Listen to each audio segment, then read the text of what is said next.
नमस्कार दोस्तों, daily current affair में आप सभी लोगों का स्वागत है।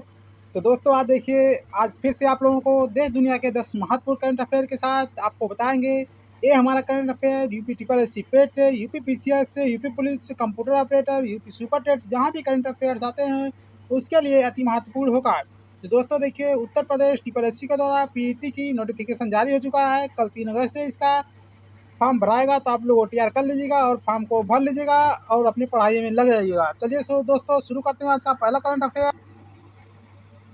तो दोस्तों देखिए, 10 महत्वपूर्ण करंट अफेयर आज की देखिए थोड़ी सी स्लाइड के माध्यम से आप लोगों को छोटा ही करंट अफेयर लेके आए, क्योंकि आज संडे की वजह से थोड़ा सा बिजी होने की वजह से आपका छोटा करंट अफेयर रहेगा, लेकिन 10 क्वेश्चन पूरे आपको दिए जाएंगे। चलिए शुरू करते हैं। आज का पहला क्वेश्चन योजना और नवीनकरणीय ऊर्जा से है।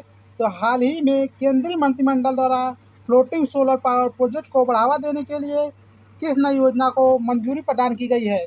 तो कौन सी योजना को मंजूरी प्रदान की गई है? तो आप लोग देख सकते हैं, पीएम कुसुम योजना, पीएम सूर्यघर योजना, राष्ट्रीय सौर मिशन, पीएम सरोवर योजना। तो इसका उत्तर हो जाएगा पीएम सूर्य सौर योजना, ऑप्शन सी, पीएम सूर्य सौर योजना। योजना से क्वेश्चन आते हैं तो आप लोग इसको याद कर लेंगे। इसकी थोड़ी सी व्याख्या देखेंगे। मुख्य बिंदु देखिए, कुल वित्तीय व्यय कितना है?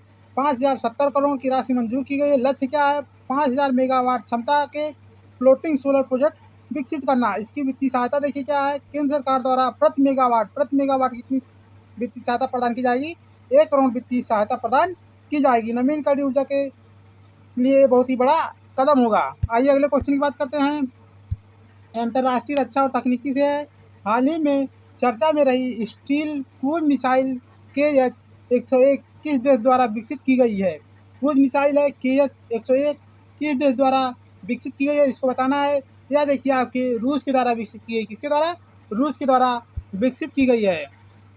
यह देखिए KH-101 एक लंबी दूरी की हवा से दागी जाने वाली स्टील क्रूज मिसाइल है। इसकी मारक क्षमता देखिए 2500 से 3000 किलोमीटर है। नेविगेशन इसमें INS ड्रोन उपग्रह प्रणाली के ऑप्टिकल इलेक्ट्रॉनिक मैपिंग का उपयोग करने वाला है। यह रेडार से बचने वाली आधुनिक मिसाइल प्रणालियों में से एक है। इसमें केवल आपको याद कर लेना, यह मिसाइल किसके द्वारा, यह जो मिसाइल है किसके द्वारा? तो रूस के द्वारा, क्योंकि भारत की रहती तो इसकी मारक क्षमता पूछी जाती। लेकिन ये जो पूछा जाएगा किसके द्वारा विकसित की गई है, तो रूस के द्वारा विकसित है, केवल इसी को इसमें पूछा जाएगा। यहाँ पे देखिए तीसरा क्वेश्चन अंतरिक्ष विज्ञान और उपग्रह से है। इसरो और नासा के संयुक्त पृथ्वी अवलोकन मिशन का नाम क्या है, जो जलवायु परिवर्तन को ट्रैक करेगा? इसरो का और नासा का एक संयुक्त पृथ्वी अवलोकन मिशन है जो जलवायु और परिवर्तन को ट्रैक करेगा। तो इसका मिशन का नाम क्या है? इस मिशन का नाम दोस्तों आपका निसार है। क्या है? निसार इस मिशन का नाम हो जाएगा। इसका मुख्य बिंदु देख लेते हैं। जो देखिए इसका मुख्य बिंदु निसार है। इसका पूरा नाम देखिए, मुख्य बिंदु नासा का पूरा नाम देखिए, NASA ISRO synthetic aperture radar system, जो निसार का पूरा नाम है।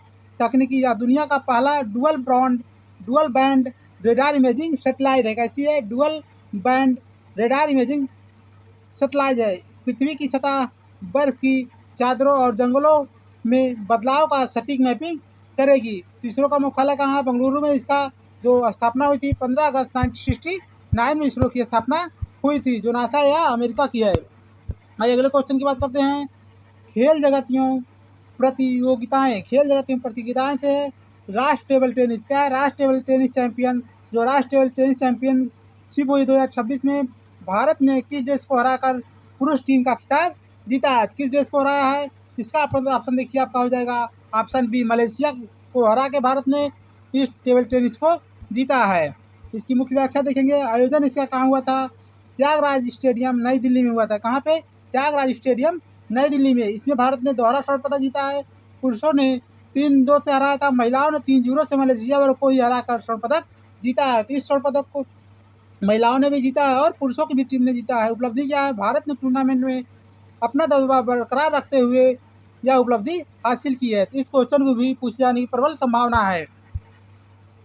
पर्यावरण सूचकांक प्रदर्शन 2026 में कुल कितने देशों को शामिल किया? 177 देशों की सूची में भारत का कौन सा स्थान प्रदान किया गया है? तो भारत का देखिए 176वां स्थान प्रदान किया गया। बहुत ही खराब स्थान पर्यावरण प्रदर्शन सूचकांक में भारत को प्रदान किया गया। 177 देशों में 176 नीचे सेकेंड स्थान भारत को प्रदान किया गया है। यहाँ पे देख सकते हैं 176वां स्थान 2026 का कुल स्थान 177 देशों में। जारी करता इसको पूछता है तो जारी करता आप लोगों को याद कर लेना है दोस्तों, L centre for environmental law and policy के द्वारा यह जारी किया जाता है। भारत का स्थान देखिए यहाँ पे 176वां रहा है। एस्टोनिया जो है 177वें स्थान पर, सॉरी दोस्तों, एस्टोनिया जो है आपका प्रथम स्थान पे रहा है। आइए नेक्स्ट क्वेश्चन की बात करते हैं। यह आपका राष्ट्रीय धरोहर एवं संस्कृति से है। हाल ही में भारत सरकार द्वारा किस राज्य केंद्र शासित प्रदेश के 23 ऐतिहासिक स्थलों को संरक्षित करने की घोषणा किया गया है? तो किस केंद्र शासित या राज्य का स्थल है जो 23 संरक्षित करने की घोषणा की गई है? यह कौन सा है? तो लद्दाख हो जाएगा। क्या है? लद्दाख। आइए इसका मुख्य बिंदु व्याख्या देखेंगे। तो देखिए, विरासत संरक्षण क्या? लद्दाख की प्राचीन संस्कृति, धार्मिक और ऐतिहासिक धरोहर के लंबे समय तक सुरक्षित रखने के लिए यह कदम उठाया गया है। संरक्षित स्मारक को दर्जा मिलने से क्षेत्र में जिम्मेदार पर्यटन, अनुसंधान और इंफ्रास्ट्रक्चर को विकास के लिए नई दिशा मिलेगी, जिससे यहाँ पे पर्यावरण और अच्छा हुआ पर्यटन को बढ़ावा मिलेगा। आज नेक्स्ट क्वेश्चन की बात करते हैं। यह आपका भारतीय नौसेना एवं रक्षा से है। हाल ही में भारतीय नौसेना में शामिल किए गए पहले स्वदेशी ड्राइविंग सपोर्ट वेसल का क्या नाम है? DSV ड्राइविंग सपोर्ट वेसल का क्या नाम है? इसको आप लोगों को बताना है। इसका उत्तर देखिए जाएगा INS निपुण। क्या हो जाएगा? INS निपुण हो जाएगा। इसका मुख्य बिंदु देखते हैं। गहरे समुद्र में गोताखोरी और सबमरीन रेस्क्यू मिशनों के लिए निर्मित किया गया है। आत्मनिर्भर भारत देखिए, इसका निर्माण पूर्णतः स्वदेशी तकनीकी भारतीय शिपयार्डों में किया गया। यह जो है पूर्णतः विदेशी स्वदेशी तकनीकी से निर्मित कर दे तो तकनीकी यह अत्यधिक सोनार और गोताखोर उपकरणों से लैस होगा। आइए नेक्स्ट क्वेश्चन की बात करते हैं। वैश्विक एवं वित्तीय निवेश से है। सतत निवेश और अवसंरचना वित्त पोषण को बढ़ावा देने के लिए हाल ही में किस वैश्विक मंच को लॉन्च किया गया है? किस वैश्विक मंच को लॉन्च किया गया है? तो लुमारा प्लेटफॉर्म को लॉन्च किया गया है। कौन सा? लुमारा। इसको याद करेंगे। सतत निवेश और अवसंरचना वित्त पोषण को बढ़ावा देने के लिए हाल ही में किस वैश्विक मंच को लॉन्च किया गया है? लुमारा प्लेटफॉर्म को लॉन्च किया गया है। लुमारा, इसके बारे में थोड़ा देखेंगे। प्राथमिक फंडिंग देखिए, आपका $6000 मिलियन की प्रारंभिक पूंजी के साथ इसको शुरू किया गया। इसका उद्देश्य क्या है? उभरती अर्थव्यवस्था में जलवायु अनुकूल तथा टिकाऊ बुनियादी ढांचा परियोजना के लिए निजी व सरकारी निवेश को जुटाने के लिए बात की गई है। आइए अगले क्वेश्चन की बात करते हैं, 9वें क्वेश्चन की। द्विपक्षीय संबंध एवं डिजिटल भुगतान।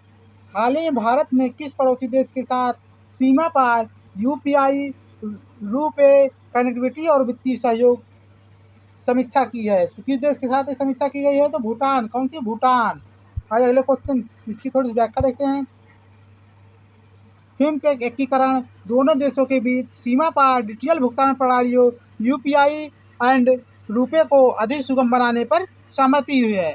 पर्यटन एवं व्यापार, इससे भारतीय पर्यटकों और व्यापारियों को भूटान में डिजिटल लेन देन के लिए सहूलियत मिलेगी। मतलब UPI और रुपे पे को आपके भूटान में भी सुविधा प्रदान की गई। वहाँ पे आप लोग इससे लेन देन कर सकते हैं। दोनों मित्र राष्ट्रों के बीच बैंकिंग वित्तीय संबंधों को नई मजबूती मिलेगी। UPI के द्वारा और रुपे पे के द्वारा आप इसका व्यापार कर सकते हैं। वहाँ पे पर्यटन में भी अपना खर्चा कर सकते हैं। चलिए लास्ट क्वेश्चन की बात करते हैं। बैंकिंग से RBI की नीति से डिजिटल फ्रॉड रोकने के लिए RBI द्वारा किस प्रमाणीकरण तकनीकी को लागू करने का निर्देश जारी किया गया है? तो कौन सी है? तो हो जाएगी आपका बायोमेट्रिक प्रमाणीकरण। क्या हो जाएगा? बायोमेट्रिक प्रमाणीकरण हो जाएगा। इसका थोड़ा सा व्याख्या देखेंगे। सुरक्षित भुगतान, पारंपरिक SMS OTP के स्थान पर जो SMS OTP आता था उसके स्थान पर फिंगर प्रिंटिंग व फेस ID आधारित सुरक्षित प्रमाणीकरण प्रक्रिया को अपनाई जाएगी। इससे क्या है? साइबर से सुरक्षा प्रदान करने के लिए यह बात की जा रही है। फिशिंग साइबर सुरक्षा से ही है। सिम स्वैपिंग, डिजिटल धोखाधड़ी जैसी घटनाओं को प्रभावी रोक लगाने के लिए यह अत्यधिक मददगार सिद्ध होगा। तो दोस्तों RBI के बारे में आप लोगों को हर बार बताते हैं, तो यहाँ भी RBI के बारे में थोड़ा सा जान लीजिए। RBI का जो किस एक्ट के तहत इसका गठन हुआ था? एक हिल्टर कमेटी का गठन किया था और 1934 का ये एक्ट होता है और 1 अप्रैल 1935 को RBI का गठन कर दिया जाता है। पूछा था इसका राष्ट्रीयकरण कब किया था? 1 जनवरी 1949 को इसका राष्ट्रीयकरण कर दिया जाता है। 1 जनवरी 1949 को इसका राष्ट्रीयकरण कर दिया जाता है। जब आरबीआई का गठन हुआ था उस समय इसका मुख्यालय कोलकाता में होता। कहाँ? कोलकाता में था। और 1937 के बाद इसका मुख्यालय आपका मुंबई में कर दिया था। कहाँ पे? मुंबई में कर दिया जाता है। तो अभी वर्तमान समय में इसका मुख्यालय बदल जाएगा, तो मुंबई में इसका मुख्यालय है। दोस्तों थोड़ा सा राष्ट्रमंडल खेल का बता देते हैं। इसकी जैसा ही आज समापन हो जाएगा तो इसका संपूर्ण वीडियो आएगा। तो देखिए दोस्तों, मुक्केबाजी में भारतीय टीम ने 7 गोल्ड मेडल अपने नाम किया है। 7 गोल्ड मेडल भारत ने कल देर रात 7 गोल्ड मेडल जीत के लाया है। तो भारतीयों को बहुत बधाई। जैसे ही राष्ट्रमंडल समाप्त हो जाएगा, राष्ट्रमंडल का पूरा एक सेपरेट वीडियो आएगा। तो दोस्तों इसी के साथ आज का ये सेशन समाप्त होगा। जैसे ही आप लोगों को राष्ट्रमंडल खेल के लिए कल एक सेपरेट वीडियो आएगा। और दोस्तों कोशिश करेंगे जो आपका घटनासार का था, घटनासार का अलग से ही आप लोगों को लाइव क्लास के माध्यम से आधा घंटा 1 घंटा करके आपको वह ऑनलाइन के माध्यम से आपका घटनासार खत्म किया जाएगा। तो दोस्तों आप सभी को इतना सब प्यार देने के लिए धन्यवाद। आप सभी लोग इसी तरह अपनी पढ़ाई को अच्छे से करते रहिए। तो दोस्तों इसी के साथ सेशन को समाप्त करते हैं। आप लोग वीडियो को लाइक करिएगा, चैनल को सब्सक्राइब करिएगा। धन्यवाद दोस्तों, जय हिंद।